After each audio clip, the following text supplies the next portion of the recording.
आऊज़ुबिल्लाहिमिनश्शैतानिर्रजीम बिस्मिल्लाहिर्रहमानिर्रहीम। शुरू करता हूँ अल्लाह के नाम से जो बहुत ही मेहरबान हमेशा रहम फरमाने वाला है। अस्सलामुअलैकुम। आजकल के बच्चे पहले जैसे नहीं रहे, ये बहुत ज्यादा बिगड़ते जा रहे हैं। Oh my iPad kid gone crazy. बहुत से लोगों का ऐसी वीडियोस देखने के बाद ये रिएक्शन होता है कि फौरन इन बच्चों को थप्पड़ लगाओ, क्योंकि उनका ये सोचना है कि पहले के जमाने में ऐसे बच्चों को एक थप्पड़ लगाया जाता था और वो बच्चा इंसान बन जाता था, और आजकल इन बच्चों को बिल्कुल कुछ नहीं कहा जाता। इसी वजह से ये बच्चे बिगड़ते जा रहे हैं। लेकिन क्या आप जानते हैं कि ऐसा क्यों हो रहा है? इसकी वजह यह है कि हम बच्चों को वो कुछ सिखा रहे हैं जो हमें इनको नहीं सिखाना चाहिए। आज की इस वीडियो में देखते हैं कि बच्चे ऐसा बिहेवियर क्यों शो कर रहे हैं और पेरेंट्स कहां पर गलती कर रहे हैं। Welcome to our new video. Kaun Banega करोड़पति में आता है एक 10 साल का छोटा बच्चा, और कुछ ही देर में वो बच्चा पूरे सोशल मीडिया पर वायरल हो जाता है। ये बच्चा इस गेम के दौरान गेम के होस्ट अमिताभ बच्चन से काफी रूडली बात करता है, और एक बार नहीं बार बार ये बच्चा उनके साथ इस तरह बात करता है। इसी वजह से इस बच्चे को सोशल मीडिया पर ट्रोल किया जाने लगा, यहाँ तक के लोग इसको डिसरिस्पेक्टफुल और एरोगेंट तक कहने लगे, और इस बच्चे के पेरेंट्स को भी बहुत ज्यादा ब्लेम किया गया। अमिताभ बच्चन सब्र करते हुए इस गेम को एंड तक ले गए। बिल आखिर ये शो खत्म हो गया, लेकिन ये बच्चा बहुत ज्यादा मशहूर हो गया, और फिर से वही बातें रिपीट होना शुरू हो गयी कि वाकई आज की जनरेशन के बच्चे पुरानी जनरेशन के बच्चों से बहुत ज्यादा रूड हैं। लेकिन तहकीक से ये पता चला है कि हर जनरेशन के एडल्ट अपनी जनरेशन के बच्चों को रूड समझते हैं, और इसी वजह से बच्चे के रवैये का डायरेक्ट उसके वालिदैन के साथ ताल्लुक होता है। जमाना चाहे नया हो या पुराना, वालिदैन अगर अपने बच्चों की अच्छी तरबियत करेंगे तो बच्चे हमेशा तमीजदार रहेंगे। आजकल बच्चे जो गलत बिहेवियर शो कर रहे हैं, इसकी काफी ज्यादा रीजंस हैं। सबसे पहले तो वालिदैन बच्चे को आज ना नहीं बोल सकते, यानी कि जो भी बात बच्चा अपने मुंह से निकाले उसको जरूर पूरा करते हैं, जिसकी वजह से बच्चे बहुत ज्यादा ओवर कॉन्फिडेंट हो रहे हैं। यानी कि उनको पता है कि वो जो भी चीज मुंह से निकालेंगे उनकी पूरी की जाएगी। यहाँ तक कि बच्चा अगर कोई गलत एक्टिविटी कर रहा है उसके ऊपर भी वालिदैन उसको ना नहीं कह सकते, और वालिदैन के अंदर सबसे बड़ा यही डर लगा रहता है कि अगर इसको ना कर दी तो ये रोने और चीखने चिल्लाने लग जाएगा, और जब यही बच्चा बड़ा हो जाएगा और इसके बाद आपने इसको ना किया तो आप अपनी कदर इस बच्चे के सामने खो देंगे। दूसरी सबसे बड़ी रीजन है बच्चे के आसपास मौजूद मजीद लोग, जैसा कि दादा दादी, नाना नानी, चाचू और मामू वगैरह। जब भी आप अपने बच्चे को डांटेंगे या उसको किसी चीज से मना करेंगे तो वो फौरन वो काम जाके किसी और के थ्रू करवा लेगा।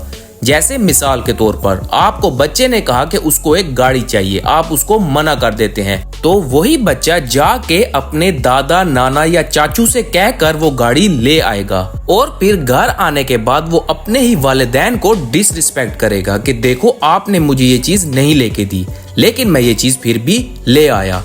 इस चीज ने बच्चों को बहुत ज्यादा सर पे चढ़ा दिया है, और इसी वजह से वो किसी की भी बात नहीं सुनते। तीसरी सबसे बड़ी चीज है बच्चे का शिकायत करना।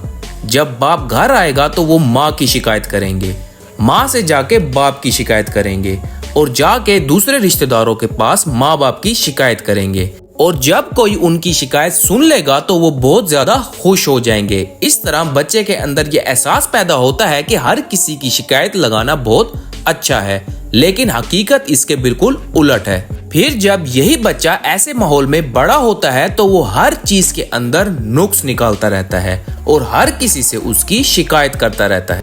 इसके बाद एक और बड़ी रीजन आती है, और वो है मोबाइल। बच्चा सुबह से लेकर रात तक मोबाइल के अंदर घुसा रहता है। वालिदैन को नहीं पता कि बच्चा क्या देख रहा है, उसके अंदर वो काफी अजीब और गरीब चीजें देखता रहता है, और वहीं से वो कोई ऐसी चीज अडॉप्ट कर लेता है जिसका हमें पता तक नहीं होता, और हम उस बच्चे को उस तरह एक्ट करते हुए देखकर हैरान रह जाते हैं कि आखिर इसने ये चीज कहां से सीखी। और ये मोबाइल ही है जिसकी वजह से छोटी उम्र के बच्चों को भी नजर की ऐनक लगी हुई है। बच्चा मोबाइल के अंदर इतना मगन होता है कि उसको ये तक नहीं पता होता कि उसके आसपास कौन बैठा है। वालिदैन बच्चे को मोबाइल का इतना ज्यादा आदी करने के बाद जब कभी उससे मोबाइल लेते हैं तो वो बच्चा ऐसे रोता है जैसे उसका कोई नशा पूरा ना हो रहा हो। एक और बड़ी रीजन है रोज रोज का वालिदैन का आपस में झगड़ा करना। जब बच्चा रोज वालिदैन को झगड़ते देखता है तो उसका दिमाग खराब होना शुरू हो जाता है। वो ये देख देख के इतना उकता जाता है कि वो वालिदैन से नफरत करने लगता है और जो कुछ वालिदैन घर में करते हैं वो बाहर की दुनिया के साथ जाके वो कुछ करता है। इसके बाद बारी आती है हद से ज्यादा तारीफ की। जब वालिदैन बच्चों की छोटी छोटी बातों पर बिना वजह तारीफ करते रहते हैं तो बच्चे के अंदर एक ऐसी चीज पैदा हो जाती है कि सबसे अच्छा सिर्फ मैं हूँ। और जब कोई बड़ा उसी बच्चे को किसी गलती पे कुछ समझाने की कोशिश करे तो वो बच्चा आगे से उलझ पड़ता है, क्योंकि उसके दिमाग में ये चीज बैठी होती है कि मैं तो परफेक्ट हूँ। नींद की कमी की वजह से भी बच्चों में गुस्सा देखा गया है। पूरी पूरी रात वालिदैन और बच्चे मोबाइल और टीवी में लगे रहते हैं और फिर सुबह सवेरे ही 7 या 8 बजे बच्चे को स्कूल भेज दिया जाता है, जिसकी वजह से बच्चे की नींद पूरी नहीं होती और बच्चे के अंदर चिड़चिड़ापन और गुस्सा भरा रहता है। अब आते हैं इसके सॉल्यूशन की तरफ। हर चीज का हल थप्पड़ या मारना नहीं होता। जैसा कि ये केबीसी वाला बच्चा वायरल होने के बाद बहुत ज्यादा ट्रोल किया गया, यहाँ तक के लोगों ने कहा कि इसको थप्पड़ लगाया जाए। लेकिन किसी ने इस चीज की तरफ देखने की जहमत नहीं की कि आखिर 10 साल के इस छोटे बच्चे ने ऐसा बिहेवियर क्यों शो किया।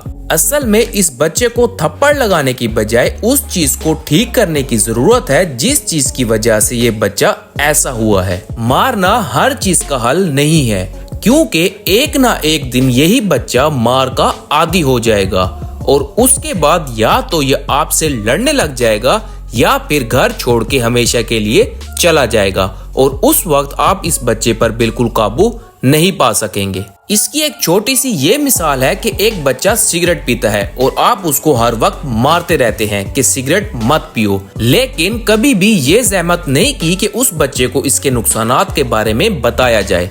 फिर जब एक दिन उस बच्चे का डर खत्म हो गया तो वो खुल्लम खुल्ला आपके सामने बैठ के सिगरेट पीना शुरू कर देता है। ना तो बच्चे को हर बात पर मार के समझाना चाहिए और ना ही हर वक्त बच्चे की हाँ में हाँ मिला के उसको जिद्दी बनाना चाहिए। हम लोगों को इसके बीच का रास्ता इख्तियार करना चाहिए। वालिदैन को बच्चों के साथ एक बैलेंस इक्वेशन बनाते हुए तरबियत देनी चाहिए, ना तो बहुत ज्यादा सॉफ्ट हो और ना ही हद से ज्यादा स्ट्रिक्ट। अब इसमें होता कुछ ऐसा है कि वालिदैन अपने बच्चों को प्यार भी करते हैं और उनके साथ खेलते कूदते भी हैं, लेकिन इसके साथ साथ उन्होंने बच्चे के लिए क्लियर बाउंड्रीज भी मेंशन की होती हैं, जैसा कि बड़ों का एहतराम, बिना वजह की जिद ना करना और दूसरों के साथ अच्छे तरीके से बातचीत करना और अपने अंदर वो तब्दीलियां लेके आए जैसा आप अपने बच्चे को देखना चाहते हैं। जैसा कि कोई भी कूड़ा वगैरह फेंकने के लिए डस्टबिन का इस्तेमाल करें, ताकि आपका बच्चा भी आपको देख के ये बात पिक करे। बच्चे के सामने दूसरों के साथ ऊंची आवाज में बात मत करें, ताकि कल को आपका बच्चा किसी के सामने इस तरह ऊंची आवाज में बात ना करे। बच्चों के सामने बड़ों का हमेशा एहतराम करें, ताकि कल को आपका बच्चा आपका एहतराम करे। अगर आप लोग बच्चों के सामने टीवी और मोबाइल्स का इस्तेमाल कम करेंगे तो आपका बच्चा भी टीवी या मोबाइल की जिद नहीं करेगा। बच्चों को हफ्ते में एक बार आउटिंग के लिए लाजमी लेके जाएं, ताकि बच्चा अपनी सेम रूटीन से थोड़ा हट के कोई एक्टिविटी करे। आजकल के इस दौर में आप बच्चों को टीवी या मोबाइल से मुसलसल दूर नहीं रख सकते, इसी वजह से उनके लिए बाउंड्रीज सेट करें। उनको एक प्रॉपर टाइम टेबल बना के दें, ताकि आपके बच्चे उस टाइम टेबल को फॉलो करें और उसी टाइम पर टीवी वगैरह को देखें। अगर आपको किसी बात पर अपने बच्चे पर गुस्सा है तो उसको सबके सामने मत डांटें, उसको प्यार से कमरे में लेके आएं और अलहदगी में उसको समझाएं, ताकि बच्चे की नजर में आपकी मजीद इज्जत बढ़े। बच्चा हमेशा खिलौने वगैरह मांगता रहता है, इस पर उसको मत डांटे, बल्कि उसको एक शेड्यूल दे दें। मिसाल के तौर पर आप अपने बच्चे को कोई खिलौना लेकर देते हैं तो अपने बच्चे को कहें कि ये खिलौना तुम्हें अब अगले 4 माह नहीं मिलेगा। जब तुम अच्छे तरीके से इस खिलौने के साथ खेल लोगे तब जाकर ही तुम्हें एक नया खिलौना मिलेगा। इस तरह की छोटी छोटी चीजों पर अमल करके आप लोग पेरेंट चाइल्ड बैलेंस क्रिएट कर सकते हैं। उम्मीद करता हूँ आप लोगों को वीडियो पसंद आई होगी। अगर वीडियो पसंद आई हो तो चैनल को सब्सक्राइब कर दें। डाटा कलेक्शन में कमी पेशी हो सकती है, अल्लाह पाक कमी पेशी माफ करे। अब मैं इजाजत चाहूंगा, मिलते हैं इसी तरह की किसी और इन्फॉर्मेटिव वीडियो में। अल्लाह हाफिज।